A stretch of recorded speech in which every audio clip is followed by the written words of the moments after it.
તો પછી હવે શંકા થાય કે વૃત્ર સમજે છે કે ભક્તિ માર્ગી કોઈ પણ ફળ સાધનથી મળે તેવું નથી, છતાં પણ પ્રભુ પાસે સખ્યરૂપ મોક્ષની પ્રાર્થના શા માટે કરી? તો એના જવાબમાં કહે છે કે અહીં વૃત્રએ પ્રભુ પાસે ફળની પ્રાર્થના કરી જ નથી, પરંતુ પોતાને અનેક યોગ્ય અયોગ્ય દેહ ધારણ કરવા પડ્યા છે, તેનાથી કંટાળી અને તેવા દેહને ન ધારણ કરવા પડે તેવી પ્રાર્થના પ્રભુ પાસે કરી છે, ફળ માટે પ્રાર્થના નથી કરી. તો પછી પાછી શંકા થાય કે ભક્તિ માર્ગી વૃત્રે સંસાર ચક્રમાં ભટકવાના કારણ રૂપે પોતાના કર્મને શા માટે કહ્યા છે? ભગવદીને તો સુખ દુઃખ બધું પ્રભુ ઈચ્છાથી જ થાય છે, તો પ્રભુનું નામ લેવું યુક્ત હતું ને, એમ કે પ્રભુએ આ મને કર્મમાં ભટકાવ્યું બધું એમ, અને ઓલા એટલે મારા સંસાર ચક્રમાં પ્રભુના કારણે ભટકવું પડ્યું એવું ન કહેતા કર્મને શા માટે કર્મના કારણે ભટકવું પડ્યું એવું કીધું એમ, કે હું આ સંસાર ચક્રમાં ભટકું છું તે આપની ઈચ્છાથી ભટકું છું એમ ન કહેતા મારા પોતાના કર્મો વડે ભટકી રહ્યો છે એવું શા માટે કહ્યું? તો એના જવાબમાં કહે છે કે વૃત્ર ભક્તિ માર્ગી છે, તેથી પોતાના સંસાર ચક્રમાં ભમવારૂપી દુઃખમાં પોતાના સ્વામીને કારણ કહેવું એ અયુક્ત કહેવાય. એ દાસનો ધર્મ નથી કે મારા કારણે તમારા કારણે હું દુઃખી છું. આથી સ્વામી ઉપર દોષનો ટોપલો ન રેડાય, પરંતુ પોતાનો દોષ વિચારી અને પરંતુ અપનો દોષ વિચાર સખીરી ઊંસો કછું ન કહીએ. સ્વામી ઉપર દોષનો ટોપલો ન ઢોળવો જોઈએ. આથી આપણા જીવનમાં ગમે તેવું થઈ જાય, પરંતુ દોષ પ્રભુને ન દેવો જોઈએ, કારણ કે પ્રભુએ જે કંઈ કરે છે તેમાં આપણું હિત જ હોય છે. વિવેકસ્તુ હરિ સર્વમ નિજે છાતક કરી શકે. આથી પ્રભુ ઉપર ક્યારેય દોષારોપણ ન કરવું જોઈએ. નવરત્નમાં આપ શ્રી કહે છે ચિત્તદ્વેગમ વિધાય આપી હરિરિદિત કરી શકે તથે તસ્ય લીલેતી મત્વા ચિંતા દીત્યમ તેજે. તેથી શું છે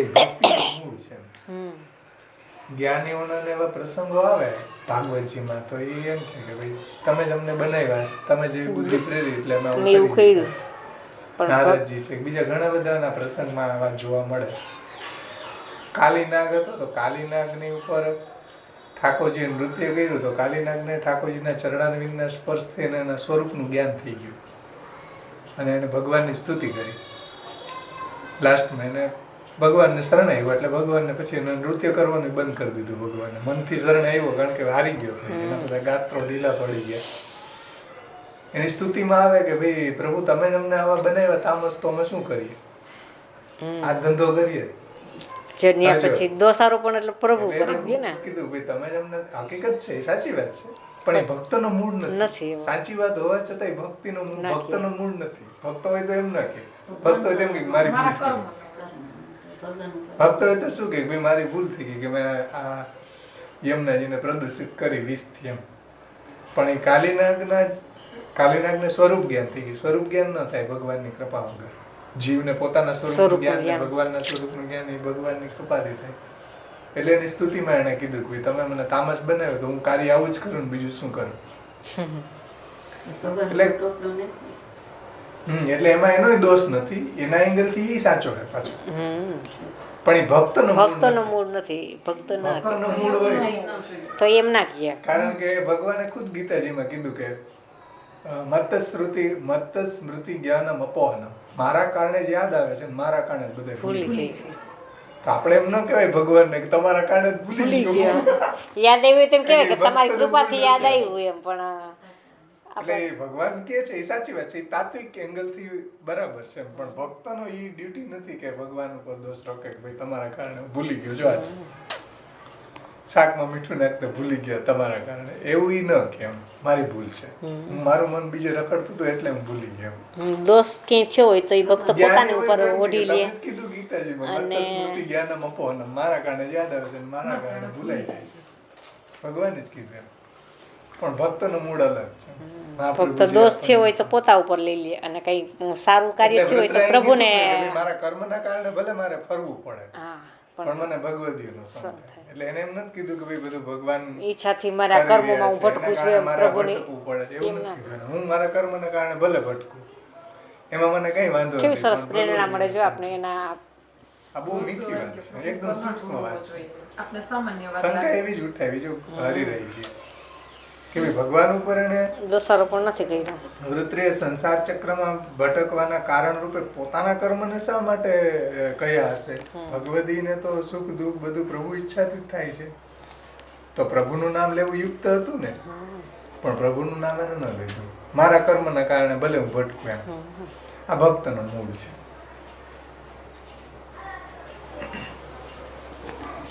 તેથી પ્રભુ ઉપર દોષારોપણ ક્યારેય ન કરવું જોઈએ. તેથી રુદ્ર છે તે દુઃખના કારણ તરીકે કર્મોને જ બતાવ્યા છે, પ્રભુને નથી બતાવ્યા. તો પછી શંકા થાય કે ત્યારે તેવા સંસારમાં ભમાવનારા કર્મોનો ત્યાગ કરવો જોઈએ ને રુદ્રએ એમ. તો આવા કર્મો જો ભટકાવતા હોય એને સંસાર સાગરમાં, તો પછી આવા કર્મ ન કરવા જોઈએ ને. તો એના જવાબમાં કહે છે કે પોતાના કરેલા કર્મો પોતાને અવશ્ય ભોગવવાના હોય છે, તેથી તેનો ભોગ કર્યા સિવાય ત્યાગ થઈ શકતો નથી. એટલે ભોગવવા જ જોઈએ પડે એમ.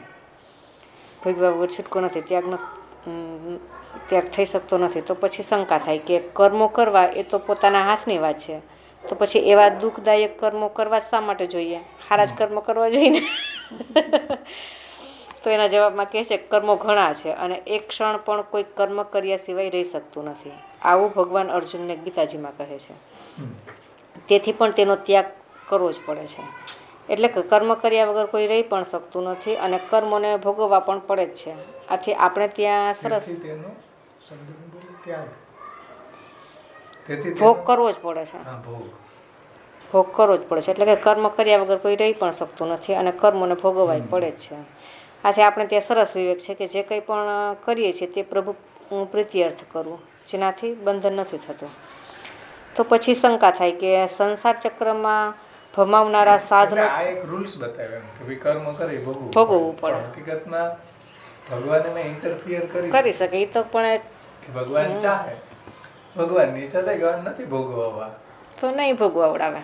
આનો મતલબ એવો નથી કે કર્મ ભોગવવું જ પડે એટલે કર્મનું એવું સામર્થ્ય. તો પછી જો એવું જ વિચારે ને કે પ્રભુ કોઈ નહીં ભોગવવા દે તો પછી કોઈ સારા ખરાબ કર્મ કરવા માંડી જાય ને એમ. એટલે ભગવાન ચાહે તો એમાં હસ્તક્ષેપ કરી શકે, ઇન્ટરફિયર કરી શકે.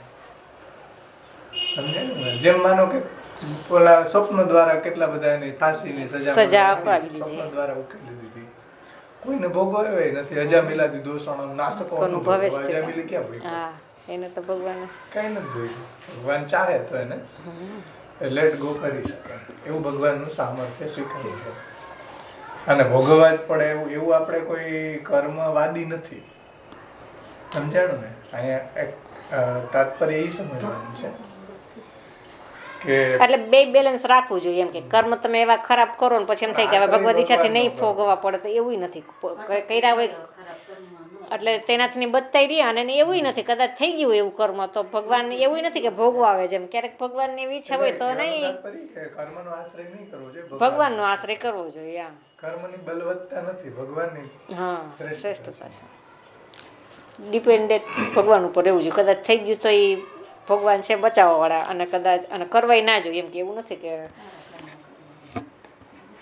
એટલે એમાં બે રીત, પોતાના સુખ માટે એવું કોઈ કરતા હોય અને ભગવત સુખાર્થે એવું. જેમ ભાગવતમાં કીધું કે યાનાસ્થાય નરો રાજન ન પ્રમાદિત ન કરી ધાવન નિમિલ્યવા નેત્ર નસ્પતે ન સ્ખલન. ભક્તિ કરવામાં એ વર્ણાશ્રમને ભૂલી જાય. હા, તો કોઈ ભક્તિ કરવામાં શાસ્ત્રીય ધર્મનું આચરણ ભૂલી જાય, લૌકિક ધર્મનું આચરણ ભૂલી જાય તો કોઈ એને પડવાનો ભય છે ને. એટલે આંખો વીચીને દોડે તો એને ભગવાનની પ્રાપ્તિ. તો માર્ગ જ એવો છે ને. શાસ્ત્રીય વચનોનું પાલન ન કરી શક્યો તો કદાચ જાણી જોઈને ઉલ્લંઘન કરી દીધું તો એને પડવાનો ભય નથી. કારણ કે સુખ ભગવાનનો છે ને એમાં. પણ એમાં સામે જે ભગવાન સુધી પહોંચવાનું એનું તાત્પર્ય છે, ગંતવ્ય. છોડ્યું છે કોઈ નશામાં એ કદાચ શાસ્ત્રીય ધર્મનું આચરણ ન પણ કરે તો એને કોઈ દોષ. કોઈ એવું કર્મ કર્યું તો એને ભગવત પ્રીતિ અર્થે કર્યું છે, પોતાના સ્વાર્થ માટે નથી કર્યું. એટલે એ તો એક વસ્તુ અલગ થઈ ગઈ પાછી. કરતો હોય તો દોષી. હા, તો દોષરૂપ થઈ ગઈ પાછી. પણ ભગવત એટલે બધી બાજુથી જો બેલેન્સ હોય ને તો ના વાંધો આવે. પ્રીત્યર્થ જે એવું કરી રહ્યો છે તો કોઈ દોષ જ નથી. ભગવાન કે કોઈ નો પ્રોબ્લેમ. એ તો છે જ ને. આપણે ફૂલ છે તો અત્યારે એને કોઈ પડવાનો ભય નથી, કોઈ સ્ખલનનો ભય નથી, કોઈ જન્માંતર અંતરાય થવાનો કોઈ ભય નથી. ફૂલ ઉતારવા હોય તો અત્યારે આપણે રાતે ના ઉતારીએ એમ, પણ પ્રભુ અર્થે કદાચ ઉતારવા પડ્યા હોય. ક્યારેક આપણે બહાર ગયા હોય મોડું થઈ ગયું તો રાતે ઉતારીએ તો કોઈમાં દોષ નથી. આપણા માટે કંઈ આપણે નથી ઉતારતા. એમ બધી બાજુથી વિવેક રાખવો જોઈએ એમ. આપણે જો જૈન હોય તો રહીએ વિવેક ને, ઘણા બધા હોય. હા, કઈ નથી પડતા. શાસ્ત્ર આપણી ઉપર લાદેલા જ છે, કાંઈ નથી કરતા એમાંથી. હા, જે શાસ્ત્રીય ધર્મ આપણને આપ્યા, જો કે આપણે ખબર જ નથી. ખબર પેલા તો કરીએ તો પછી શંકા થાય કે સંસાર ચક્રમાં ભમાવનારા સાધનો તો કર્મ સિવાયના પણ કાલ, કામ, અવિદ્યા વગેરે તો છે જ. તો પછી વૃત્રએ બીજા કાલાધિકારોના નામ ન આપ્યા અને કેવલ કર્મોનું જ કથન શા માટે કર્યું કે કર્મના કારણે હું ભટકી રહ્યો છું, કાલના કારણે ભટકી રહ્યો છું કે કોઈ કામના કારણે ભટકી રહ્યો છું, એવું ન કહી અને કર્મનું જ કેમ નામ આપ્યું એમાં? કારણ કે કાલના કારણે પણ દોષ તો થતા જ હોય છે, તો પછી કાલાદિનું નામ ન આપતા કેવલ કર્મનું જ કથન શા માટે કર્યું હશે? તો એના જવાબમાં કહે છે કાલાદિ કારણો રહેતા હોવા છતાં પણ મુખ્ય કારણતા તો કર્મમાં જ છે. કાલાદિ તો નિમિત્ત કારણ જ છે. જેમ ઘોડો બનાવવામાં દંડો વગેરે નિમિત્ત કારણ છે, તેવી રીતે આ કાલાદિ કારણો છે એ નિમિત્ત કારણ છે.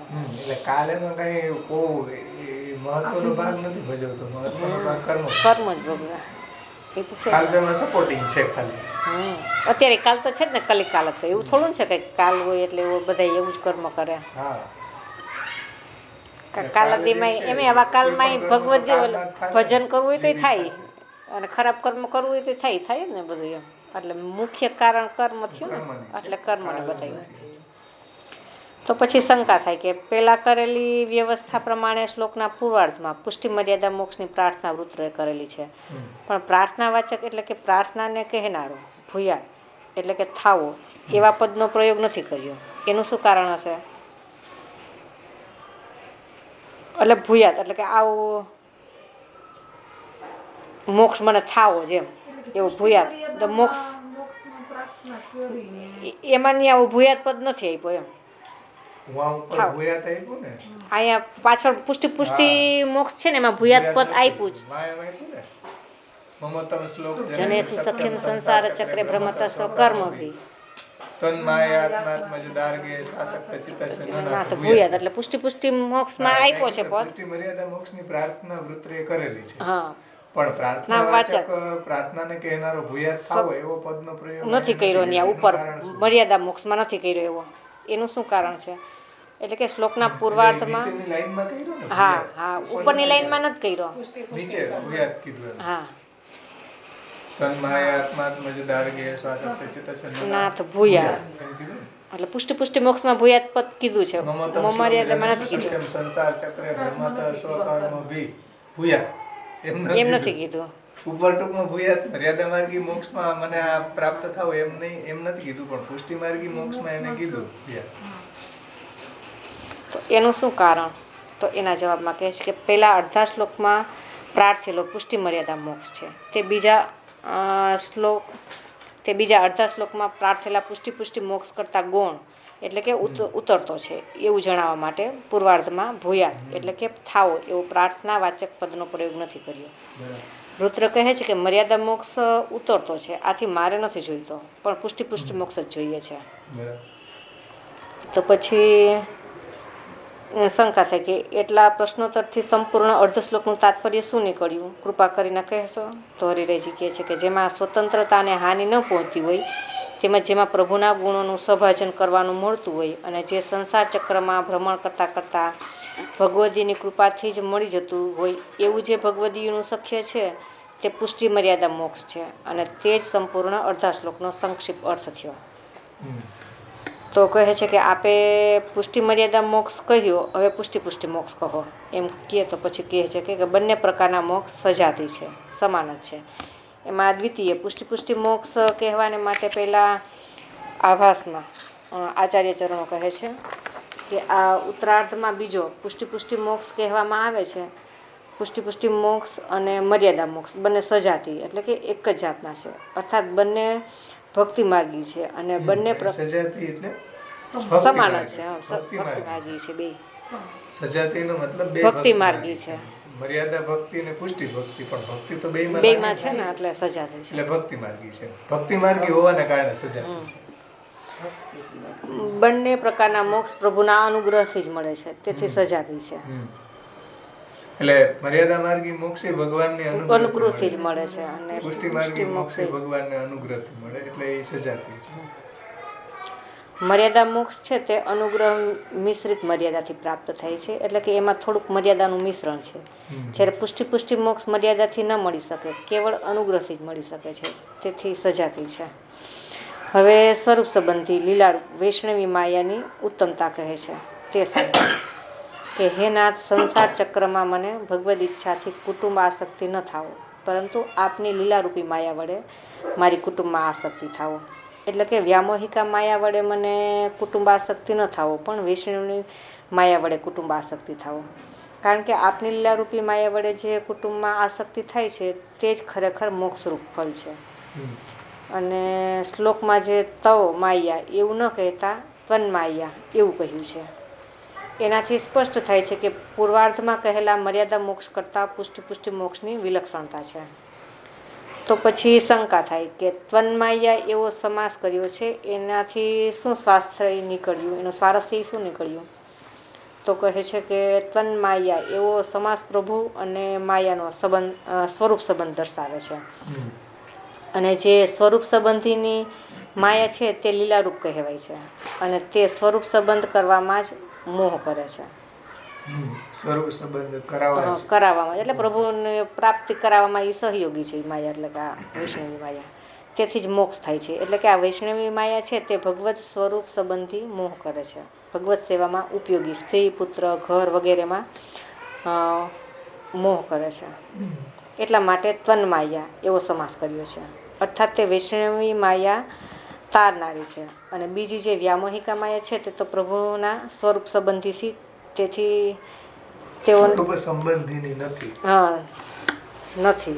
જે પ્રભુના સ્વરૂપ સંબંધીની નથી. એમ વ્યામોહિકા માયા છે એ તો ભગવાનથી વિમુખ કરનારી છે. તેથી તેને તો આપણે તરવાની છે. એટલે એ વ્યામોહિકા માયાને તો તરવાની છે, કેમ કે વ્યામોહિકા માયા એ કરેલા મોહથી તો આપણો પાત જ થાય છે. આ બંને માયાભેદ ભૂલાવા ન જોઈએ. તો હવે કહે છે કે આ બે પ્રકારની માયામાંથી લીલારૂપ માયાને આપણે મોક્ષ આપનાર કહી તેમાં દ્રષ્ટાંત આપશો? તો કહે છે કે હા. તો એમાં દ્રષ્ટાંત આપે છે કે ભગવાને જ્યારે લીલા કરવાની ઈચ્છા થઈ ત્યારે લીલારૂપ માયાને પ્રભુએ આજ્ઞા કરી કે હે ભદ્ર, તું વ્રજમાં જા. ત્યારે આ માયા પ્રભુ લીલાર્થે વ્રજમાં પધારી. તેથી તે લીલારૂપ માયાનું વર્ણન કરતાં શ્રી સુખદેવજી કહે છે કે વૈષ્ણવી વેતનોત માયા એટલે કે વૈષ્ણવી માયાને પ્રભુએ ફેલાવી. કેમ કે જ્યાં ભગવાન પ્રગટ થઈ અને લીલા કરવાની ઈચ્છા કરે છે ત્યાં લીલારૂપ માયાનો પ્રભુ ઉપયોગ કરે છે. એના વગર લીલા થઈ શકતી નથી. એમાં દ્રષ્ટાંત છે. જેમ યશોદાજીને પ્રભુએ પોતાના મુખમાં બ્રહ્માંડનું દર્શન કરાવ્યું તો યશોદાજીને પ્રભુનું મહાત્મ્ય થયું, પરંતુ પછી તરત જ પ્રભુએ વૈષ્ણવી માયા ફેરાવી દીધી કે જેના કારણે યશોદાજીને વાત્સલ્ય ભાવ બન્યો રહે. આમ વૈષ્ણવી માયા લીલા સંબંધી મોહ કરે છે. તો કહે છે કે જેનું સ્વારસ્ય શું આવ્યું આનું તો કહે છે કે એનું સ્વારસ્ય એ આવ્યું કે પુષ્ટિ મોક્ષમાં પ્રગટ લીલાયુક્ત પ્રભુના સ્વરૂપના રમણનો અનુભવ થાય છે. એટલે કે પુષ્ટિ મોક્ષમાં પ્રભુ સામે જ પ્રત્યક્ષ જ બિરાજે છે. અર્થાત પ્રગટ લીલાયુક્ત પ્રભુના સ્વરૂપ સાથે રમણ થવું એ પુષ્ટિ મોક્ષ છે. અને આ મોક્ષમાં ગૃહ બંધનરૂપ નથી પણ મોક્ષરૂપ છે. એવું ઘર તો પ્રભુની લીલારૂપ છે. એવા ઘરની અંદર આસક્તિ કરવી આવશ્યક છે. અને એવા લીલારૂપ ગૃહમાં આસક્તિ થવી એ તો ઉત્તમ સ્વરૂપ સંબંધી માયાથી જ સંભવી શકે છે. એટલા માટે વૃત્ર ત્વન માયા એ શબ્દથી સ્વરૂપ સંબંધી માયાથી ગૃહમાં આસક્તિરૂપ પુષ્ટિ મોક્ષ માટે પ્રાર્થના કરે છે. તો પછી કહે છે કે પૂર્વોક્ત મર્યાદા માર્ગી મોક્ષમાં કેવી માયા હતી? તો એના જવાબમાં કહે છે કે મર્યાદા મોક્ષમાં માયા ભગવદીય હતી એ તો ઠીક છે, પરંતુ તે સ્વરૂપ સંબંધીની ન હતી. કેમ કે મર્યાદા મોક્ષમાં સાક્ષાત લીલા નથી પણ પરોક્ષથી લીલાનો અનુભવ થાય છે. તેથી પુષ્ટિ મોક્ષની માફક મર્યાદા મોક્ષમાં ગૃહાસક્તિની પણ જરૂર નથી. એટલા માટે ગીતાજીમાં 7મા અધ્યાયના 14મા શ્લોકમાં ભગવાને કહ્યું છે કે મમ માયા દુરત્યય. પરંતુ ત્યાં એમ નથી કહ્યું કે મમ માયા. આથી તે માયા લીલારૂપ નથી. મન માયા એવું નથી કીધું, પણ માયા દુરત્યય તરવાની કીધી છે. આથી તે માયા લીલારૂપ નથી પણ મોહિકા માયા છે. તેથી તે દુઃખથી તરી શકાય એવી છે. અને તેને તરવા માટે માયા મેતામ તરંતી તે ઇત્યાદિ વાક્યથી શરણાદિકથી તરવાનો ઉપાય આપ્યો છે, બતાવ્યો છે. શરણાદિથી હા, એટલે કે પ્રભુને શરણે જાય તો એ માયાને તરી શકાય એવો ઉપદેશ આપ્યો છે. અર્થાત મોહિકા માયાથી મોહ થાય છે, આથી તે માયાને તરવાની આવશ્યકતા છે. પરંતુ લીલારૂપ માયાથી તો લીલા અનુભવ થાય છે, આથી તે માયા તો તારનારી છે. આ જ હેતુથી શ્રી આચાર્ય ચરણ આજ્ઞા કરે છે કે ભિન્નતાથી, એટલે કે પ્રભુ વિના માયા મોહ નથી કરતી, પરંતુ પ્રભુ જ તેનાથી લીલારૂપ માયાથી મોહ કરે છે અને એવા ભગવદીય ગૃહમાં આસક્તિ કરાવે છે. જેમ શ્રી મહાપ્રભુજી શાસ્ત્રાર્થ પ્રકરણમાં કહે છે કે બ્રહ્માનંદે પ્રવિષ્ટાનામ આત્મનેવ સુખ પ્રમા સંઘાતસ્ય વિલીનત્વાદ ભક્તાનાંતુ વિશેષતઃ સર્વેન્દ્રિય તથા શાંતકરણે આત્માનામપી બ્રહ્મભાવા તો ભક્તાનામ ગૃહ એવ વિશેષિત. એટલે કે બ્રહ્માનંદમાં લય પામેલા જ્ઞાનીઓને તો સર્વેન્દ્રિયોનો સમૂહ લય થઈ જાય છે, તેથી પોતાના આત્માથી જેને સુખનો અનુભવ થાય છે. જ્યારે ભક્તો તો સર્વ ઇન્દ્રિયો, અંતઃકરણ અને આત્મા વગેરે સર્વ ઇન્દ્રિયોથી ભગવત સુખનો અનુભવ થાય છે. તેથી ભક્તોનો બ્રહ્મભાવ કરતાં પણ ઘરમાં રહેવું એ જ વધારે ફલરૂપ છે. અને એ મોહ પણ પ્રભુ પોતાની લીલારૂપ માયાથી જ કરે છે અને ગૃહાસક્તિ પણ કરાવે છે. આથી લીલારૂપ માયા મોહ અને બંધનરૂપ માયાના મોહમાં તફાવત છે. પછી હવે શંકા છે. બધા દંડા મારે ગૃહને, ગૃહસ્થાશ્રમને, છોકરાઓને, પત્નીને. આ પ્રભુજી અહીં એમ કે નહીં, એમાં તો આસક્તિ થવી જોઈએ ભગવત સંબંધી હોય. લઈ લઉં ને, વાંધો નથી. થઈ જાય. લીલારૂપ માયા મોહ અને બંધનરૂપ માયાના મોહમાં તફાવત શું છે તે વાતને સમજાવે છે. લીલારૂપ માયાથી મોહ થયો તેમાં અને ભગવાનની વ્યામોહિકા માયાથી જે બંધન થાય છે તેમાં ડિફરન્સ શું છે તે બતાવે છે. શ્રી હરિરાયજી સમજાવે છે કે લીલારૂપ માયા ભગવાનમાં આસક્તિ કરાવનારી છે, જ્યારે વ્યામોહિકા માયા સંસારમાં આસક્તિ કરાવનારી છે. પણ છતાં પણ જો તમને સંતોષ ન થયો હોય તો અત્ર સ્ફુટ કરીએ છીએ કે પૂર્વ બંધનરૂપ મોહ કરતાં પુષ્ટિ મોક્ષાર્થે મોહ વિશેષ આદરણીય છે. જે મર્યાદા મોક્ષમાં બંધન છે તેના કરતાં પુષ્ટિ મોક્ષાર્થે મોહ વધારે આદરણીય છે. આ મોહ મોક્ષનો અનુભવ કરાવનારો છે, કારણ કે તન્માયા પદ સમાસથી એ મોહ પ્રભુના સંબંધને કરાવનારો છે, એવું આપણે પૂર્વે નિશ્ચય કરી ગયા. હવે શંકા એવી થાય છે કે પુષ્ટિ મોક્ષમાં પણ માયા મોહ અને મર્યાદા મોક્ષમાં પણ માયા મોહ, તો પછી મોક્ષમાં વિશેષતા શી છે તે સમજાવો. તો તેને સમજાવે છે કે વિશેષતા એ છે કે મર્યાદા મોક્ષ કરતાં પુષ્ટિ મોક્ષમાં પ્રભુના સ્વરૂપ સંબંધી સર્વ લાભ મળે છે અને એ માયા પણ સાક્ષાત પ્રભુ સંબંધીની હોવાથી સ્વરૂપ સંબંધ કરાવનારી છે. આ પ્રાર્થના વખતે પ્રભુનું આભિમુખ્ય એટલે કે સન્મુખ છે, અર્થાત પ્રાર્થના વખતે પણ જ્યાં પ્રભુ વૃત્રાસુરની પ્રકટ એટલે સન્મુખ બિરાજી રહ્યા છે ત્યાં પ્રભુના સ્વરૂપનો અનુભવ થાય એમાં તો કેવું જ શું. એટલા માટે વૃત્તત્વત પદથી વ્યવહાર કરે છે. ત્વત એટલે તમારી માયા, પદનો વ્યવહાર પ્રભુ સન્મુખ બિરાજતા હોય તો જ સંભાવે, અન્યથા ન સંભાવે. આપણે એમ કહીએ આ તમારી વસ્તુ, એટલે સામે હોય તો જ એવો વ્યવહાર કરી શકીએ કે આ તમારી વસ્તુ છે. એટલે પ્રભુ સામે બિરાજી રહ્યા એટલે અને કહી રહ્યા છે. હવે લીલારૂપી માયાથી જ વૃત્રાસુર સખ્ય માગે છે. તેમાં પ્રથમ શંકા એવી છે કે ત્વન્માયા ઉપર આટલો બધો ભાર શા માટે મૂકો છો? તેમાં એવી વિશેષતા શું છે કે મોક્ષ મેળવવા માટે એમ કે એવી શું વિશેષતા છે કે આટલો બધો તમે એમાં ભાર મૂકો છો? તો મોક્ષ તો કોઈ પણ રીતે પ્રાપ્ત થઈ શકે છે. પુત્રાદિકમાં ભગવદીય બુદ્ધિથી આસક્તિ થાય અને તે આસક્તિથી સખ્ય થાય તે સખ્ય મોક્ષરૂપ છે. હવે આવશે જવાબ. એટલે લીલારૂપી માયાથી વૃત્રાસુર સખ્ય કેમ માગે છે? બીજી માયાથી નહીં સખ્ય માગવું જોઈએ ને. એટલે તન માયા ઉપર આટલો બધો ભાર શું કામ મુકાય છે? તત માયા ઉપર કેમ નહીં? એટલે આ આગળ જો તમારી માયા આવ્યું ને મમ આગળ માયા દુરુતિ એમ કીધું. મન માયા દુરુતિ એ નથી, કારણ કે મન માયા થાય તો વ્યામોલી આ વૈષ્ણવી માયા થઈ તો એ ઉપયોગી થઈ. અને મમ માયાથી વ્યામોહિકા થઈ. આગળ એ જે કહ્યું ગીતાજી. તો તેનું સમાધાન શ્રી હરિરાયજી કહે છે કે હું જે પુત્રાધિકમાં આસક્તિ માગી રહ્યો છું, એટલે કે ભગવાનની જે વૈષ્ણવી માયા વડે તે તન માયા ભગવાનની માયાથી મારી આસક્તિ માગી રહ્યો છું, એટલા માટે તેના ઉપર ભાર મૂકું છું.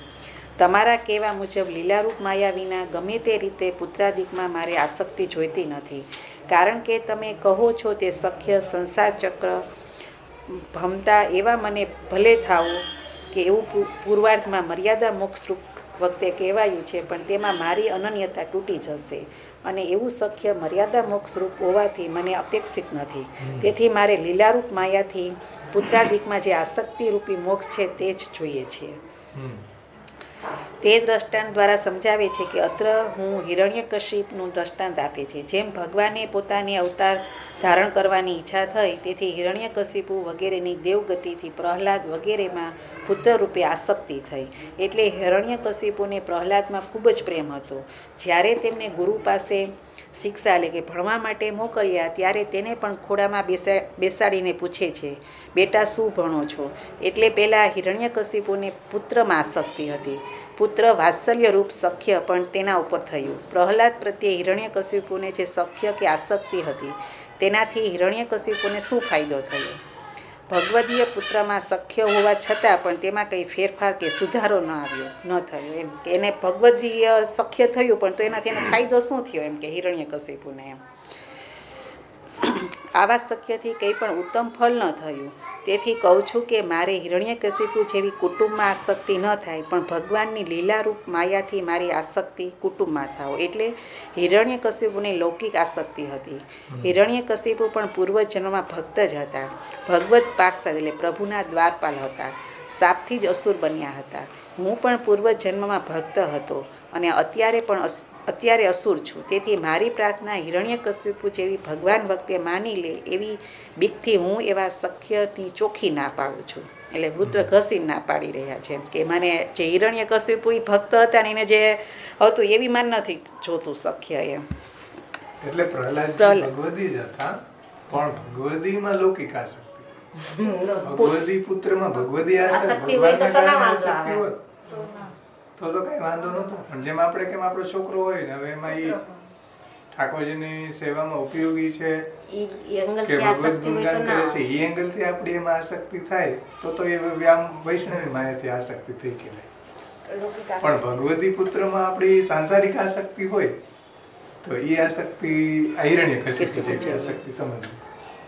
એવી રીતના પત્ની હોય, ઘર પરિવાર જે બી, એમાં આસક્તિ આપણી ભગવાનના કારણે હોવી જોઈએ, સાંસારિક આસક્તિ ન હોવી. તો હવે શંકા એ છે કે તમે તેવા સખ્યની ના પાડો છો, પણ ભગવત ભક્તમાં આસક્તિ તેમાં તેનું સખ્ય રહેવું તેમાં શું દોષ? તેના જવાબમાં શ્રી હરિરાયજી કહે છે કે તે ભગવત ભક્તમાં આસક્તિરૂપી સખ્ય પણ ભગવાનની લીલારૂપી વૈષ્ણવી માયાથી જ મને થાવો. ભગવાનની માયા વિના કેવળ ભગવદીય પુત્ર જેમ કે પ્રહલાદ વગેરેમાં આસક્તિ કરવાથી અનન્યતાનો ભંગ થાય છે. કારણ કે ભગવાનની લીલારૂપ માયા વિના જો આસક્તિ કરવામાં આવે તો ભગવત સંબંધની સ્ફૂર્તિ ન જ થાય. એટલે ભગવદીય પુત્રમાં લૌકિક આસક્તિથી અનન્યતાનો ભંગ થાય. અનન્ય ભક્તો કદાપી પણ ભગવાનના સંબંધ વિનાની વસ્તુનું સ્મરણ પણ કરતા નથી. ભોગ કરવાની વાત તો દૂર રહી. આવી રીતે હિરણ્યકશિપુમાં અનુભવ્યું છે. હિરણ્યકશિપુને ભગવદીય પુત્ર હતો, પણ આસક્તિ લૌકિકમાં હતી. આથી તેને ભગવત સંબંધની સ્ફૂર્તિ થઈ નહીં. આવી રીતે ભગવત સંબંધ વિના જો પુત્રાધિકમાં આસક્તિ કરવામાં આવે તો સર્વથા અનન્યતાનો ભંગ થાય છે. અમ્માને જે પુત્ર હતા તે હરિચરણ પામ્યા પછી ખૂબ રડતી હતી, કારણ કે પ્રભુ સાથે ખેલતા હતા, પ્રભુના ખીલોના હતા, પ્રભુ સાથે ઘોડો રમતા હતા. હવે તે પહોંચી ગયા તો મારા ઠાકોરજી કોની સાથે રમશે? એટલે રડવું એ લૌકિક ન હતું, પણ ભગવત સંબંધી હતું. ઠાકોરજી તેને કહેતા, અમ્મા રડમાં. શ્રી હરિરાયજીએ સુંદર સમજાવ્યું છે. જો અમા લૌકિક રડતી હોત તો ઠાકોરજી છાના ન રાખાત. એટલે ભગવદીય પુત્રમાં ભગવદીય આસક્તિ. માટે ભગવાનની લીલારૂપ માયાથી જ મારી પુત્રાદિકમાં આસક્તિ થાવું અને સખ્ય થાવું, લીલારૂપ માયા વિના નહીં. આવા ઉત્તમ ફળ માટે અધિકાર વિચાર કરવામાં આવે છે. હવે શંકા થાય છે કે આવી ઉત્તમ ભાવના તો વ્રજભક્તોમાં જોવામાં સંભવ્ય. આ વૃત્રાસુર સી રીતે કહી શકે? તો તેના જવાબમાં કહે છે કે વૃત્રાસુર પણ તે વ્રજભક્તો જેવો ભાવ તેના હૃદયમાં પ્રગટેલો હોવાથી વૃત્રાસુર પણ અત્યારે કૃતાર્થ, પૂર્ણ મનોરથ, પૂર્ણ સર્વ પુરુષાર્થ થઈ ગયો છે. ભગવાનના સ્વરૂપનું, લીલાનું જે રસાનુભવ તો વ્રજભક્તોના જેવો ભાવવાળાને જ થાય છે. વ્રજભક્તો જેવા ભાવ જેને ન હોય તેમને આવું ઉત્તમ ફલ પણ ન જ હોય, એ સ્વાભાવિક છે. વ્રજજનોના જેવો ભાવ વિનાનો જો આવી ગૃહાશક્તિ રૂપી મોક્ષની ઈચ્છા કરે તો તે ન લાયક થઈને તેના પાત થાય છે. શાસ્ત્રીય ભાષામાં કહેવું હોય તો તેનો અધિકાર નથી, અને તેવી વસ્તુ મેળવવા જાય તો અનધિકારી ચેષ્ટા કહેવાય. જો વ્રજજનોનો જેવો ભાવ સ્ફુરે, ભગવદીયત્વ સિદ્ધ થાય તો કૃતાર્થ થઈ જાય. વૃત્રમાં તેવો ભાવ છે, માટે તે પ્રભુને નાથ શબ્દથી સંબોધે છે. જો આવો ભાવ ન હોત તો વૃત્ર નાથ શબ્દ જ ન સંબોધત. કેટલાક ભગવદીઓ અમે જોયા છે કે જે ભગવાનને નાથ શબ્દ વાપરી બોલાવતા નથી, તેમનો નાથ શબ્દ વાપરવાનો અધિકાર નથી. અધિકાર વિના જો વાપરે તો બિચારો દોષિત થાય. વૃત્રે નાથ શબ્દનો વ્યવહાર કર્યો, તેથી વૃત્રનો ઉચ્ચ અધિકાર સાબિત થાય છે. વૃત્રાસુર ફળ મેળવવા પ્રાર્થના કરી નથી. વૃત્રે પ્રાર્થના કરી કે મને સખ્ય થાવ. આ પ્રાર્થના કોઈ પણ અભિલાષા વિના ન સંભવે એવી શંકા છે. તેના જવાબમાં શ્રી હરિરાયચરણ સમજાવે છે કે વૃત્ર પ્રભુને પોતાના નાથ માને છે. સખ્ય થાવ એવું કીધું છે, કંઈક તો અભિલાષા છે જ, અભિલાષા વગર તો સખ્ય થાવ એવું નહીં બની શકે.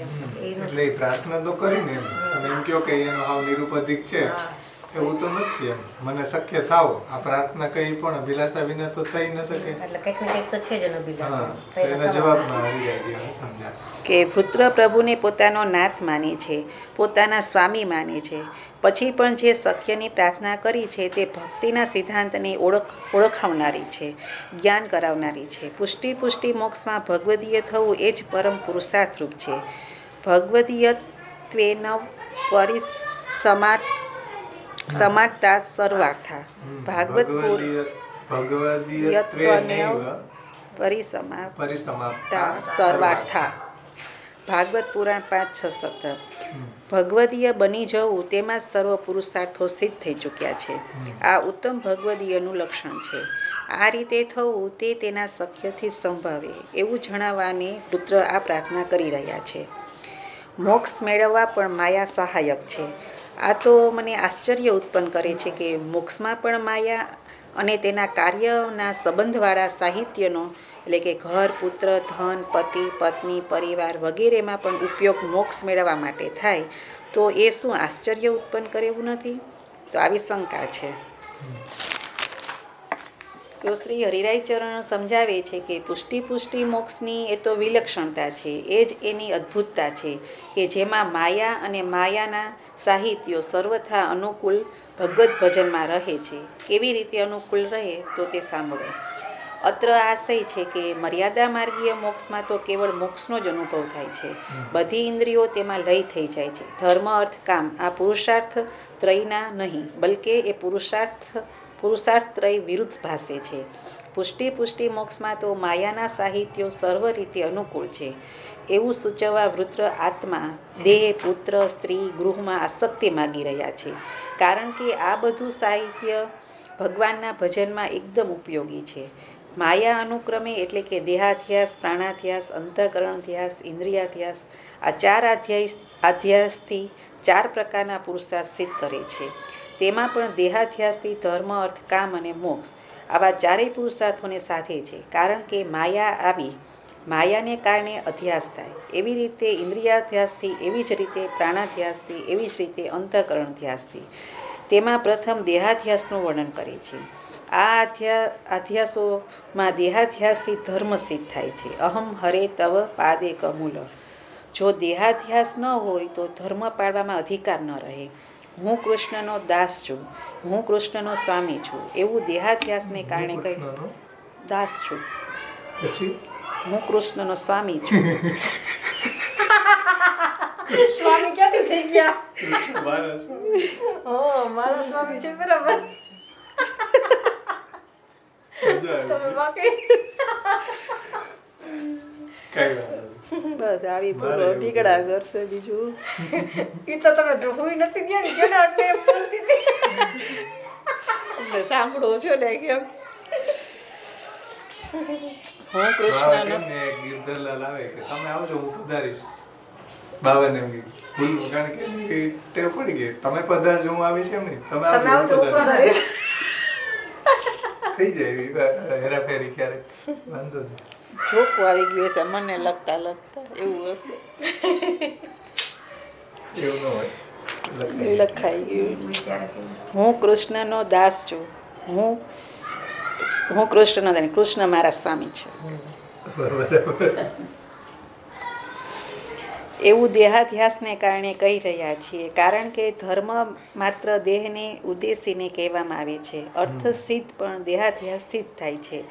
પુત્રરૂપી ઉત્તમોત્તમ અર્થ પણ દેહાધ્યાસ હોય તો જ ઉત્પન્ન થાય. કામ સિદ્ધિ પણ દેહાધ્યાસથી જ થાય છે. મને આવી ભગવદીય સ્ત્રી જોઈ એવી કામ સિદ્ધિમાં સ્ત્રીની અપેક્ષા તે પણ દેહાધ્યાસ વિના કેમ થાય? અને વૃત્રાસુર લીલારૂપ માયાથી ગૃહાશક્તિરૂપી મોક્ષ માગે છે, તે પણ દેહાધ્યાસ વિના કેમ સંભવે?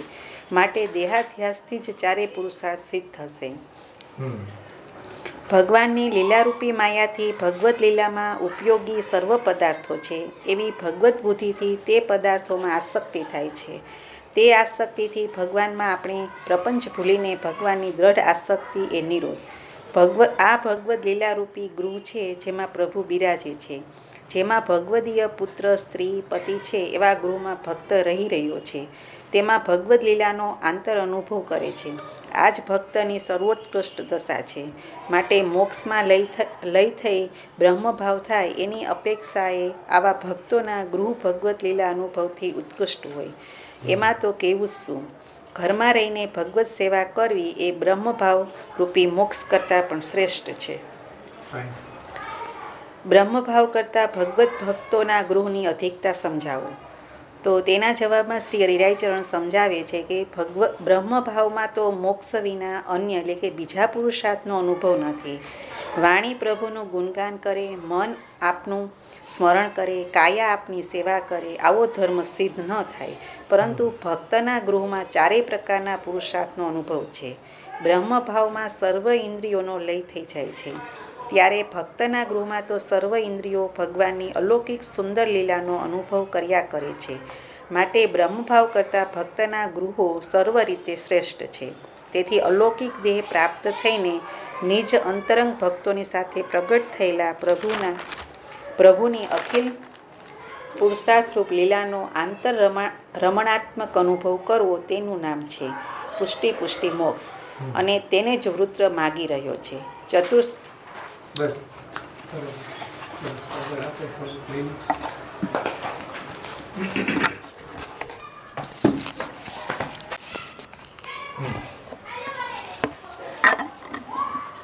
ચાલો તો કઈ દેવું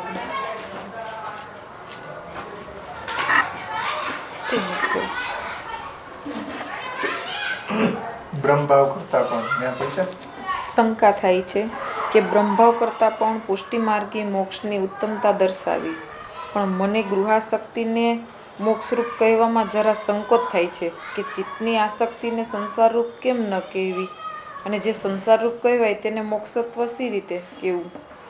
ગૃહમાં ચિત્તની આસક્તિ હોય છે તો ગૃહાશક્તિને મોક્ષ કેમ માનવો? તો તેના જવાબમાં હરિરાયજી કહે છે કે ચિત્ત, બુદ્ધિ, મન અને અહંકાર આ 4 પ્રકારનું અંતઃકરણ છે. તેમાં ચિત્ત એ વાસુદેવાત્મક છે. વાસુદેવ મોક્ષદાતા છે. આમ આ મોક્ષના પ્રકરણમાં ચિત્ત શબ્દ વાપર્યો છે. માટે જ વૃત્રાસુર ઉપરના 4 પૈકી ચિત્ત શબ્દ વાપરતા કહે છે કે હું લીલારૂપ માયાથી આત્મા વગેરેમાં આસક્તિવાળો થાઉં. માટે મોક્ષ રૂપત્વ છે. જે ચિત્ત સંસારમાં આસક્ત હોય તેને સંસાર જ ફલ મળે છે. પણ અહીં તો ભગવદ્ લીલારૂપ માયાથી ભગવદ્ લીલારૂપ ગૃહમાં ભગવદીયત્વે કરીને પુત્ર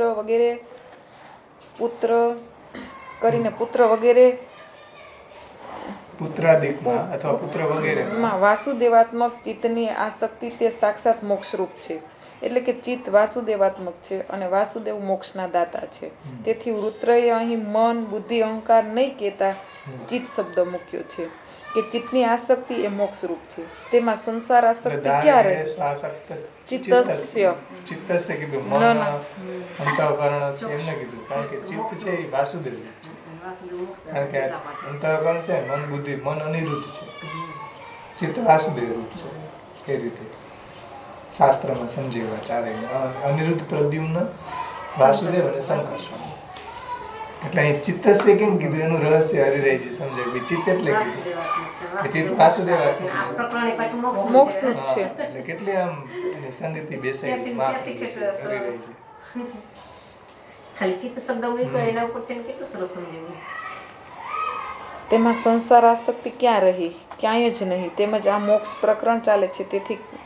તેથી કરીને આની અંદર સંસાર આસક્તિ સંભવે નહીં.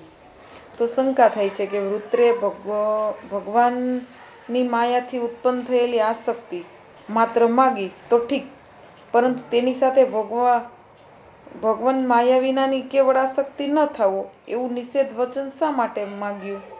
એક જ માગતા બીજાનો નિષેધ આપોઆપ થઈ જાય છે. એટલે કે વૈષ્ણવી માયાના કારણે મને ભગવદીઓમાં આસક્તિ થાવો એ બરાબર છે, પણ એ ભગવાનની માયાથી કહ્યું છે કે મને ભગવદીઓમાં આસક્તિ ન થાવું, એવું નિષેધ વચન કહેવાનું કારણ શું એ સમજાવું.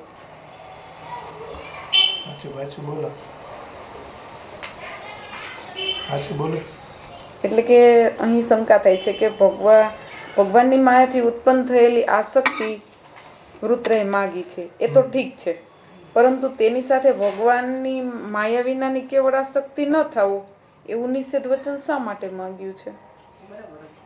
તો મેં કંઈક જુદું લખ્યું છે કે એક જ માગતા બીજાનો નિષેધ આપોઆપ થઈ જ જાય છે. એટલે કે વૈષ્ણવી માયાના કારણે મને ભગવદીયમાં આસક્તિ થાવું એ બરાબર છે, પણ ભગવાનની માયાથી કહ્યું કે મને ભગવદીયોમાં આસક્તિ ન થાવો એવું નિષેધ વચન કહેવાનું કારણ શું એ બરાબર નથી. એ તમે તમારે તમે છે ને આ પેલું બોલ્યા એ તો બરાબર તમે ફોલો કરો. એટલે પ્રશ્ન શું છે કે પુત્રએ એમ કીધું કે ભાઈ તન માયા કે ભગવાન માયાથી ઉત્પન્ન થયેલી આસક્તિ માત્ર માગી એ બરાબર, ચલો, પરંતુ એની સાથે ભગવાન માયા વિનાનો ભગવાન માયા વિનાની કેવળ આસક્તિ ન થાવો એવું નિષેધ વચન કેમ? એટલે ભગવાન માયાના કારણે આસક્તિ થાવો, પણ જે ભગવાન માયા ન હોય, માનો કે વ્યામોહિક માયાને કારણે આસક્તિ ન થાવો એવું કીધું કે ભગવાન માયાને કારણે આસક્તિ થાવો એમાં બધી વાત આવી ગઈ. નેગેશન કેમ કર્યું પાછું કે વ્યામોહિક માયાના કારણે આસક્તિ ન થાવો એવું નેગેશન કેમ મૂક્યું? હું તમને એમ કહું કે ભાઈ ચોખ્ખું રાખો, એનાથી વાત સાબિત થઈ ગઈ. હું પાછું એમ કહું ગંદકી ન કરો એવું કહેવાનું જરૂર. નેગેશન મૂક્યું ને એનું કારણ શું? એમ જેમ હું એમ કહું કે ભાઈ મહાપ્રભુજી જ કીધું કે નિવેદિભિ સમર્પિતમ સર્વમ કુર્યાત. તમે પાછું અસમર્પિત ત્યાગની કેમ કીધી વાત? સમર્પિતમાં તો આવી ગયું. સમજાણી વાત?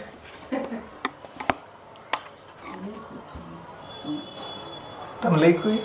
મેં નથી લખ્યું. મેં તો ખાલી શ્લોક જ લખ્યો સિદ્ધાંત, પછી કઈ નથી. એટલે એના જરા સમજાયું શું એ તો સમજી ગયા ને તમે? આમ શું તમે કીધું?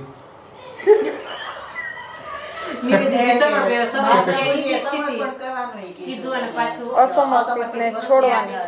હા, ત્યાગી નિવેદન કરવાનું. એટલે નિવેદિભિ સમર્પણમાં બધી વાત આવી જ ગઈ. એમાં નિષેધ કરવાની શું જરૂર એમ પાછી સમજાણી વાત? મસ્ત પણ સમજાયું.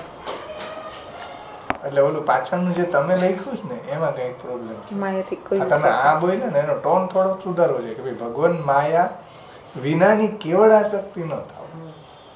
કારણ કે બોલવાના ટોનમાં આખો અર્થ ફરી જાય તો એ નહીં હોય. તો તેના સમાધાનમાં હરિરાયજી કહે છે કે ભગવાનની લીલારૂપ જ માયાથી મને પુત્રાદિકમાં આસક્તિ થાવું એવું કહેવાથી જ ભગવાનની લીલારૂપ માયા વિનાની આસક્તિ સમજાઈ જતી હતી.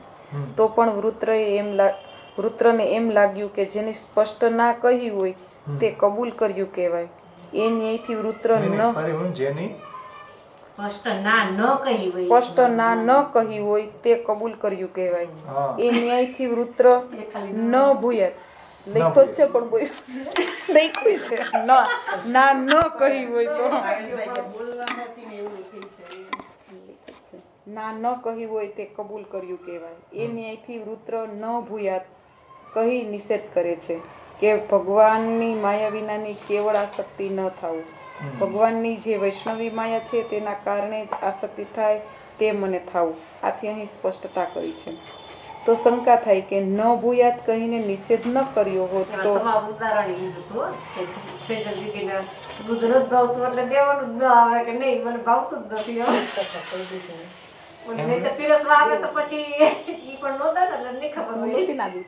છેલ્લા દિવસે તો શંકા થાય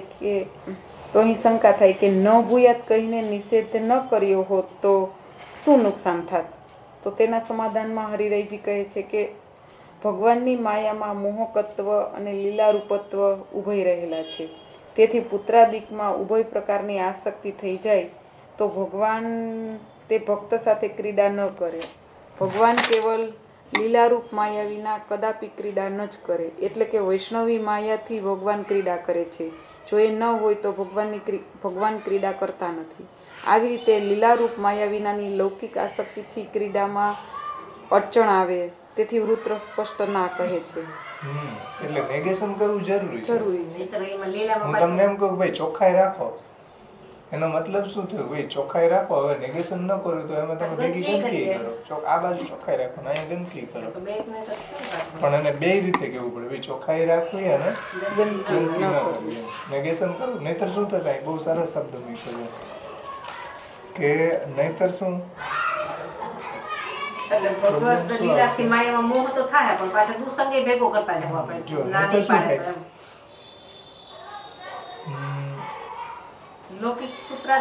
જો જેની સ્પષ્ટ ના ન કહી હોય તે કબૂલ કર્યું ગણાય.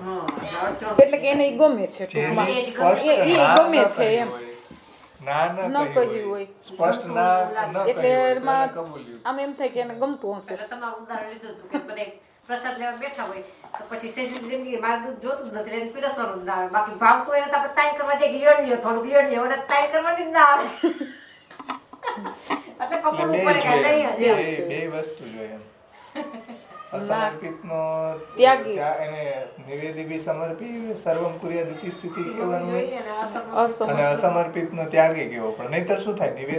નિવેદિત કરેલી સમર્પિત વસ્તુ લેશે અને અસમર્પિત નેગેશન ન કરવાને કારણે આ પ્રોબ્લેમ આવશે. નિવેદિત કરી દીધું તો બધું આવી જ ગયું. પછી સમર્પિત ત્યાગની વાત પાછું દુસ્સંગને છોડવાની કીધું હોય તો તમે દુસ્સંગ ના કરો, સત્સંગ દુસ્સંગ કરો. એ ગૃહ સેવા જ કરવી, હવેલીમાં ભટકવું નહીં, હવેલીમાં સેવા ન કરવી.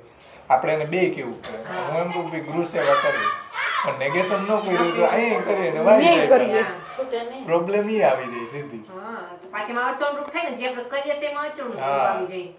એટલે જુઓ અહીંયા છે એવું નહીં, આયુર્વેદિક શાસ્ત્ર કોઈ પણ જગ્યાએ આ વાત છે કે ભાઈ દવાઈ ખાવી અને પરેજી પાડવી, કે આ ન ખાવું. સમજાય ને વાત? એટલે દવા આપું છું આયુર્વેદિક કોઈ બી ડોક્ટર ની આ પોલિસી દવા આપું પણ તમારે પરેજી પાડવી પડશે. અહીંયા ઘેરાય કે હું ઇલાજ એટલે કરું પણ તમારે વ્યસન પેલા છોડવું પડે તો કરું. એટલે બે નેગેશન ને પોઝિટિવ બે વાત એને સમજાય.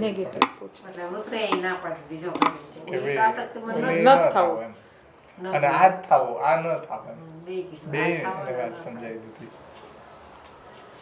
અને હરેક શાસ્ત્રમાં આ એક રૂલ્સ હોય જ, બે વાત પેરેલલ કરી દીધી હોય. સુખ દુઃખ માણસોની મેન્ટાલિટી ખોટી છે. ઓહ ભાઈ પોઝિટિવ જ વિચારું, પોઝિટિવ વિચારું, એવું નથી.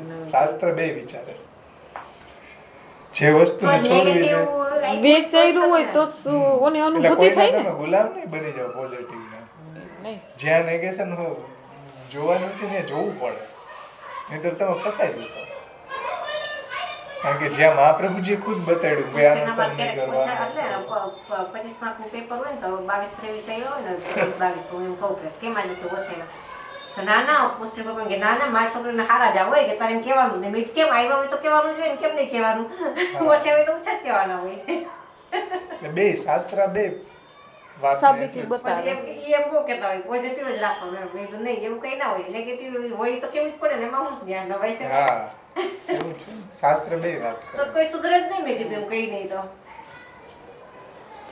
સમ કોનો કરવો ને કોનો ન કરવો મહાપ્રભુજી બે વાત બતાવી, હરિરાયજી બે વાત બતાવી, બધી જગ્યાએ જો આવશે.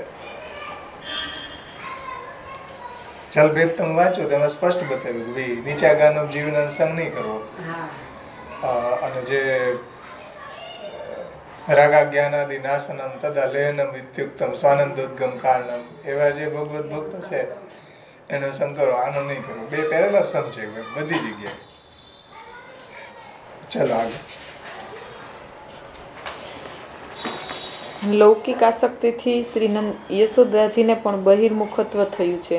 તેને સમજાવે છે કે એક વખત શ્રી યશોદાજી શ્રી કૃષ્ણચંદ્રને સ્નાન વગેરે કરાવી બ્રાહ્મણો પાસે સ્વસ્તિ વાચન કરાવે છે. બ્રાહ્મણોને અન્ન વસ્ત્ર વગેરે આપી રહ્યા છે. શ્રી કૃષ્ણચંદ્રને નિંદ્રા આવી જાણી અને પોઢાડ્યા છે અને યશોદાજી પુનઃ અનેક લૌકિક કાર્યમાં તે રોકાયા. ઘરે આવેલાને સામા લેવા જવામાં યશોદાજી રોકાયા છે. લૌકિકમાં આસક્તિ થાય એટલે ભગવત સંબંધ ગૌણ થઈ જાય છે. ત્યારે ભગવદંશને પણ ત્યાગ કરી લૌકિક આગતા સ્વાગતા કરતા માલા કુમકુમાદિકથી તામસ જેમાં અધિક છે એવા વ્રજો કશો એટલે કે વ્રજવાસીઓનું સન્માન કર્યું, એટલે કે ભગવાનને ભૂલી ગયા અને લૌકિક લોકો જે આવતા હતા તેમાં જ રોકાઈ ગયા. આ સન્માનમાં ભગવત કાર્ય ગુણ થયું અને લૌકિક કાર્ય મુખ્ય થયું. અને ભગવાનને દૂધ પીવાની ઈચ્છા થઈ હશે એવું ભગવાનનું રુદન પણ તેને ન જાણ્યું. તેથી શ્રી આચાર્યજી કહે છે કે દૂધ પીવાની ઈચ્છા થઈ, રુદન પણ ન જાય. આથી શ્રી આચાર્ય ચરણ શ્રી યશોદાજીને તેટલા પૂરતી બહિર્મુક્તા થઈ એમ આજ્ઞા કરે છે કે બહિર્મુક્તા ફલ તો તરત જ મળ્યો કે લીલા રસના અનુભવનો આનંદ લૂંટી રહ્યા હતા તેના પ્રતિબંધક રૂપ સકટ ભંગ કર્યો. એટલે કે યશોદાજી લૌકિક લીલા રસને માણતા હતા તેમાં ઠાકોરજીએ સકટને ઉથલાવી નાખ્યો અને આગતા સ્વાગતા કરતા તે પ્રભુ પાસે દોડી આવ્યા. એટલે કે તેને લૌકિકમાં આસક્ત થયા તેમાંથી યશોદાજીને ભગવાને બહાર કાઢ્યા અને ઠાકોરજીએ દહીં દૂધ ઘી વગેરે ઢોળી નાખ્યું. પછી યશોદાજીનું ત્યાં ધ્યાન ગયું અને તે ઠાકોરજીને ગોતે છે. તો કહેવાનું તાત્પર્ય જ છે કે ભગવાનની વૈષ્ણવી માયાના કારણે મને ભગવાનમાં આસક્તિ થાવો અને વ્યામોહિકા માયાના કારણે મને પુત્ર વગેરેમાં આસક્તિ ન થાવો. એટલે કે આ યશોદાજીના ઉદાહરણથી એમ રુદ્ર કહે છે. ભગવદ લીલા રસનો આનંદ લેતા હતા ને એમાં લૌકિક પ્રોબ્લેમ ભગવદ લીલા રસનો આનંદ લેતા હતા એમાં એ બહિર્મુખ છે. લૌકિક લોકોની આગતા સ્વાગતા કરવાના કારણે લૌકિક ભગવદ રસમાં ભંગ પડ્યો. તો ભગવાનને ગમત એટલે ઈસાઓ બહિર્મુખ હતા, એવા લોકોની આગતા સ્વાગતામાં રોકાયેલા હતા. ભગવત ભક્તોની આગતા સ્વાગતા કરતા તો ઠાકોરજીને ગમે કે ચાલો મારો ભક્ત છે અને મારા કરતા એનું પૂજન વધારે કરવું એમ કીધું ને આગળ. મદ ભક્તે અધિક મદ ભક્ત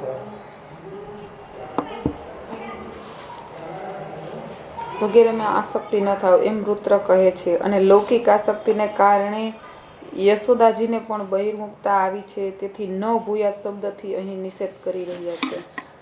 લૌકિક આસક્તિથી બહિર્મુક્તા થવામાં હવે પ્રમાણ આપે છે કે આવી રીતે લૌકિક કેવલાસક્તિ મોક્ષમાં વિરુદ્ધ હોવાથી ભગવાનની લીલા ઉપયોગીની માયા વિના કેવળ આસક્તિનો નિષેધ કર્યો છે.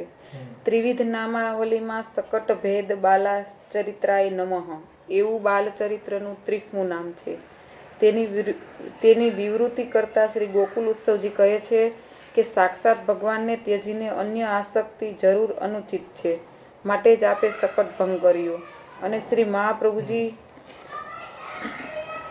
મહાપ્રભુજી નવરત્ન ગ્રંથમાં કહે છે કે લોકે સ્વાસ્થ્યમ તથા વેદે હરિસ્તુ ન કરિષ્યતિ. એટલે કે ભગવાનને છોડીને આપણી આસક્તિ લોકમાં અને વેદમાં થશે તો પ્રભુ કંઈક સકટ ભંજન કરશે, અને લોકમાં અને વેદમાં આપણી આસક્તિ પ્રભુ જ નહીં રહે થવા દે. અને ભગવાન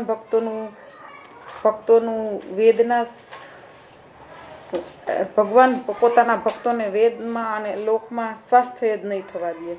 તો લોકમાં સ્વાસ્થ્ય સી રીતે થવા દે? વેદમાં ન થવા દે તો એમ એટલે વેદમાં સ્વાસ્થ્ય નહીં થવા દે તો લોકમાં નહીં થવા દે. સકટ ભંગ પછી લૌકિક આસક્તિ તરત દૂર થતા શ્રી યશોદાજીની તુરત જ શ્રી પ્રભુમાં આસક્તિ થઈ. માટે જ સારાંશમાં કહેવાનું છે કે મોક્ષ એટલે સંપૂર્ણ ભગવદીયત્વ. આવી રીતે સર્વ પ્રસંગમાં સર્વ વસ્તુમાં ભગવત બુદ્ધિ થવી જોઈએ. આવી ભગવત બુદ્ધિ ભગવત બુદ્ધિ સિવાયની આસક્તિ બાધક થાય છે. માટે કેવલ આસક્તિનો વૃત્રાસુરે નિષેધ કર્યો છે. એટલે કે જે વૈષ્ણવી માયાના કારણે જ આસક્તિ થઈ રહી છે અને તે જ અહીં મોક્ષ છે. તો પછી શંકા થાય કે જરા પણ અન્યાશ્રય એ સર્વથા બાધક થાય જ. તો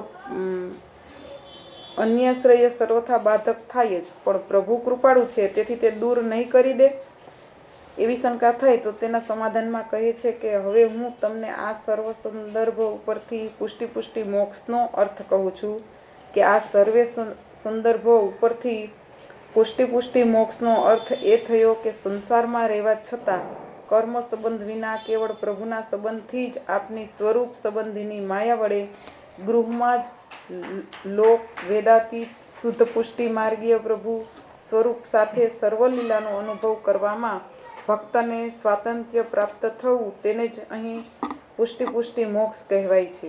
પ્રભુની વૈષ્ણવી માયાના કારણે જ પોતાના ગૃહમાં પોતાના જ ઠાકોરજીમાં આસક્તિ થવી તે જ પુષ્ટિ માર્ગી મોક્ષ છે. આનું ઉદાહરણ તો શ્રી ગોપીજનો છે. આ જ મોક્ષ છે, આ સર્વ ફલમાં ઉત્કૃષ્ટ છે એવું જણાવવા સર્વના અંતમાં પદ્યમાં જ વર્ણવાનું હતું. તે વર્ણવ્યા બાદ આશીર્વાદાત્મક ક્રિયાપદ અહીં ભૂયાત એટલે કે થાવો એ મૂક્યું છે. અહીં વૃત્ર ભૂયાત શબ્દ કહીને પુષ્ટિ મોક્ષની આશંસા કરી રહ્યા છે કે આપની વૈષ્ણવી માયાથી મને ધન, પુત્ર, પતિ વગેરેમાં આસક્તિ થાય એમ બતાવે છે. ત્યારબાદ હરિરાયજી 4 શ્લોક દ્વારા ઉપસંહાર કરે છે કે ઇતિ શ્રી વલ્લભાચાર્ય કૃપયા વિનિરૂપિતઃ મમોત્તમે સાથે પાઠ કરી દીધો.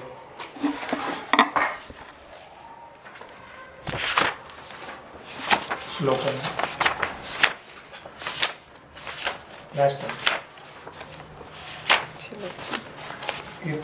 શ્રી વલ્લભાચાર્ય કૃપયા વિનિરૂપિતઃ મમોત્તમેતિ પદ્યાર્થ વ્યાખ્યાનાર્થો મયા મુદા મયોદિતમ ઇદં વક્તા અવલોક્ય વિચારિતમ ભવન્તુ સતતમ શ્રીમદાચાર્ય ચરણાશ્રયા એતત્ફલં તત્કૃપાતો ભવિષ્યતિ ન સંશય અતસ્તદુક્તમાર્ગેણ ભજનીય પ્રભુ સદા સ એવ શ્રીમદાચાર્ય પક્ષપાતી મમ પ્રભુ કરિષ્યતિ સ્વકીયાનામ એહિકં પારલૌકિકમ.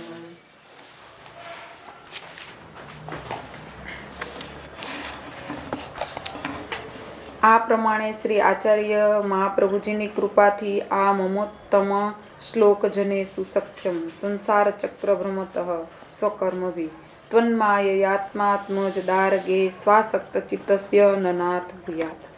પદ્યમાંના વ્યાખ્યાનનો અર્થ મેં શ્રી હરિરાયજીએ હર્ષથી દર્શાવ્યો છે. એટલે કે હરિરાયજી કહે છે કે મેં ખૂબ આનંદપૂર્વક આ શ્લોકની ટીકા લખી છે.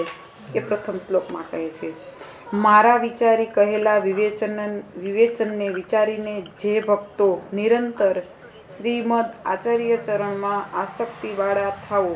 એટલે કે હરિરાયજીએ આ વ્યાખ્યાન લખ્યું તેનો કોઈ ભક્ત વિચારશે તો પણ તે મહાપ્રભુજીમાં આસક્તિવાળા થશે.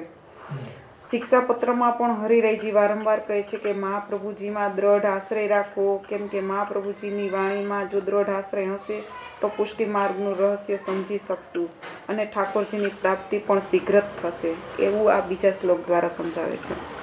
પુષ્ટિ મોક્ષરૂપી ઉત્તમ ફલ પણ અમને શ્રી આચાર્ય ચરણની કૃપાથી થશે, માટે તમો સંસાર આસક્તિ છોડીને શ્રી આચાર્ય ચરણોક્ત ભક્તિ માર્ગથી ભજો.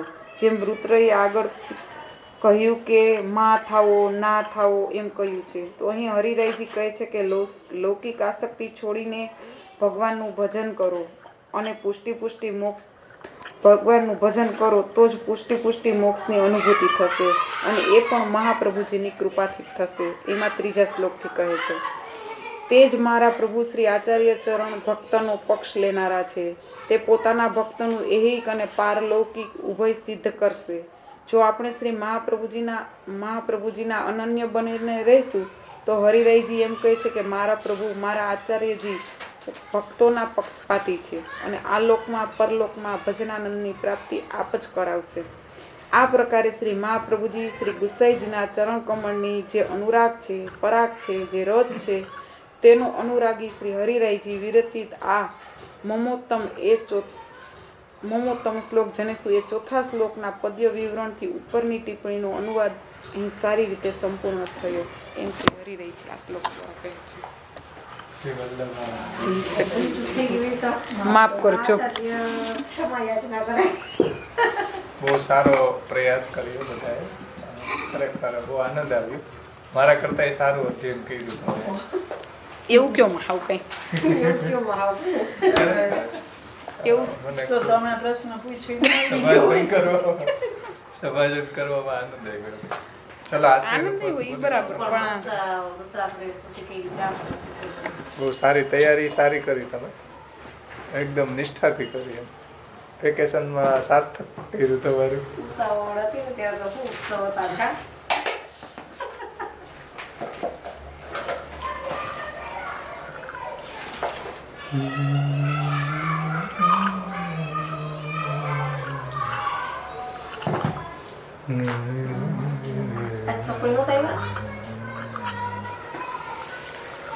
શ્રી ગોવર્ધન કી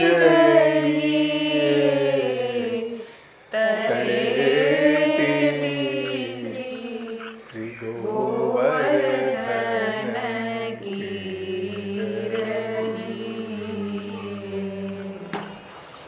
નિત્ય પ્રતિમદન ગોપાલ લાલ કે ચરણ કમલ ચિતલય, ચરણ કમલ ચિતલય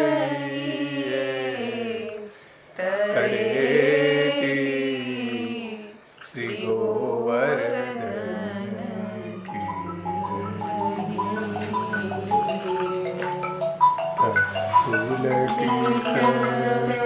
રજ રજ में लौट पुलकित ब्रज रज में लौट गोविंद कुंड में आइए, गोविंद कुंड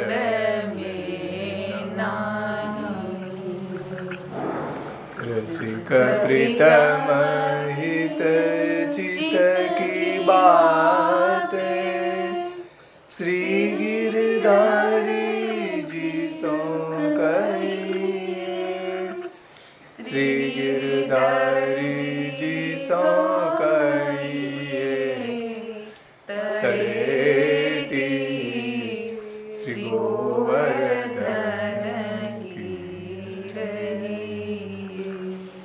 श्री गोवर्धन की रहिए तड़ेटी श्री गोवर्धन की रहिए। श्री वल्लभाधीश की श्री गोपीनाथ प्रभु चरण શ્રી ગુસાઈજી પરમ દયાળ કી જય. શ્યામ સુંદર છે મુનિ મહારાજ કી જય. શ્રી ગોવર્ધન નાથ કી જય.